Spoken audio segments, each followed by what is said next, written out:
I guess this will do. She swung it, batting one of the pixies out of the air, then hit a second with a calculated swing that sent it flying into one of its kin. The two stunned creatures fell to the floor and were stuffed into a cage by Bart. I used to like working with you people. Elithan summoned an illusion of an eagle to chase a pixie into a cage. Or tolerate it at least. We had offices. We had budgets. We had prestige. We had magazine covers. We had coffee machines and swivel chairs and assistants to run errands. Yeah, well, that was before we lost our business. Gruffbar pulled the trigger on his shotgun, knocking one of the pixies out with a beanbag round. Now someone else owns Mana Wave. So unless you want to sneak in at night and sit in someone else's swivel chair... He caught another pixie between the flat of his axe and the side of a machine. You're going to have to make do with this.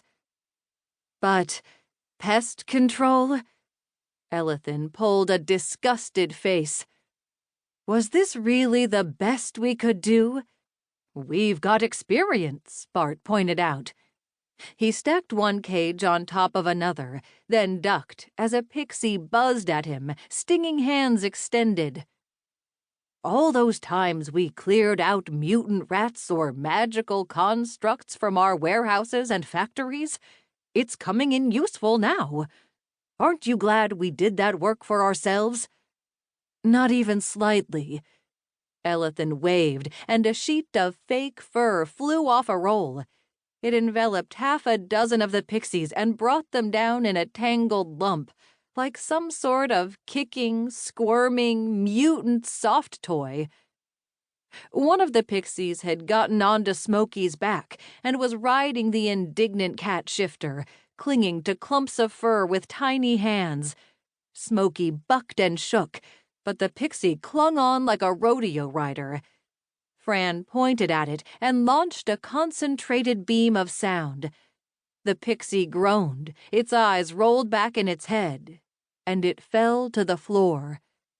Don't worry, Elithan, Fran said. We'll get Mana Wave back. You'll see. How exactly are we going to do that? Elithan grabbed a pixie that had gotten hold of her long blonde hair, flung it on the floor, and kicked it over to Bart.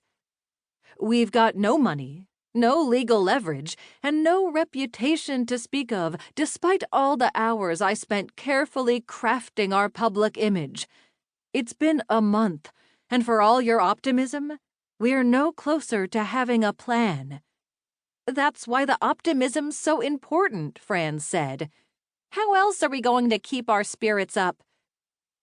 In the absence of shopping and celebrity parties? Elithan shook her head.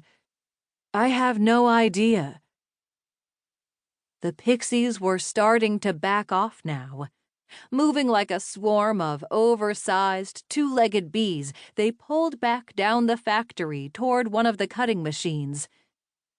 That must be where they have their nest, Fran said. Come on, let's get this done. Then we can all go for coffee and cake. Or we could save our money, Bart said. I suspect we're going to need everything we can get, whatever our plan ends up being. Business isn't cheap. I don't think a few muffins and cappuccinos will make the difference, Fran said. As much as I love my company, I don't want to sacrifice every last shred of happiness to get it back. She laughed. That gives me an idea. Hold them off for a minute. She took off her backpack, unfastened the roller skates tied to the side, and put them on. Meanwhile, the others slowly advanced, using weapons and magic to keep driving the pixies back. Could we buy the company back? Singar asked. I mean, if we got enough money. In theory? Bart, formerly the company's accountant, nodded. Potentially, yes, if the current owners agreed to sell. But given that Tall Thin Crane arranged the whole thing as an act of vengeance, I don't see him doing that.